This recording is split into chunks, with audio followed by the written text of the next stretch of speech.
can grow flax. Here in County Donegal, they know they can do it. The only question is, can it be made sufficiently profitable? 7 County Donegal landowners have this year planted 70 acres. New technology is crucial to their experiment. Instead of hand-pulling the crop, they use machines. You see what the potato industry was like here about 10 years ago? Yeah. Well, that was what the flax were like. Did you ever handle flax yourself, did you? Yeah, I did. Did you pull it by hand? I pulled it by hand. I was only a boy, but I pulled it by hand. And you were in the dam with the flax? I was on the dam. And was it awful tough work? On my bare feet. Pardon? Was it awful tough work? I'll tell you, the man was working at the flax all his life, could have nearly tackled anything. He was a fat man. This impromptu discussion about flax in Raphoe, County Donegal is typical of the keen interest locally in the experiment. We know that we can produce... That's very well cleaned. Yeah. 50 years ago, flax growing was big business in the border counties. Cheap imports of the crop from Eastern Bloc countries and a fall-off in the demand for linen set the industry in decline. But now it could be set to boom once more. The farmers in Donegal get a £150 per acre EC subsidy for planting the flax. They also receive a £100,000 grant from the government for their pilot study. From our knowledge and our tradition, we know that flax is a cash crop. And at the present time, farmers, especially tillage farmers, are in a serious plight.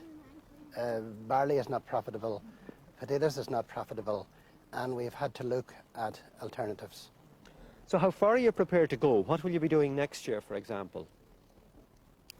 We hope that our experiment this year will encourage a big number of additional growers, and that we will plant at least 1,000 acres next year. In the farmyard, the switch to new methods continues. In the old days, the flax, once pulled, was soaked in waterholes or dams. Lifting it in and then out several days later was an energy-soaking routine.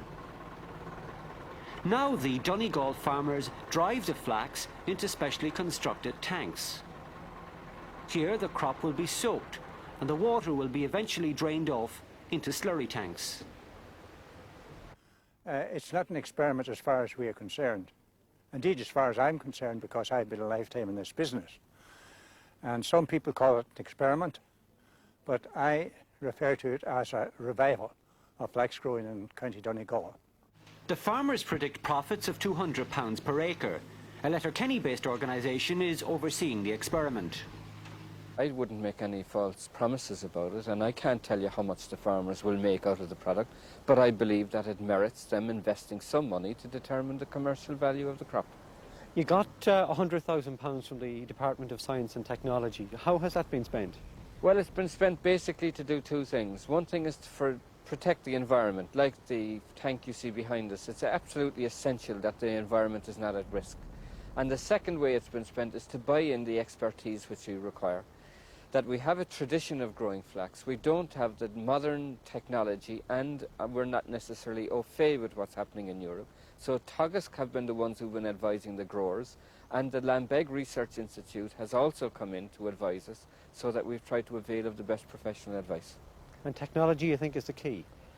Well, technology is a big word, but what it means in reality is cheap, labour-saving devices, that we take the traditional method of water-retting flax, see can we upgrade it with today's technology and make money out of it.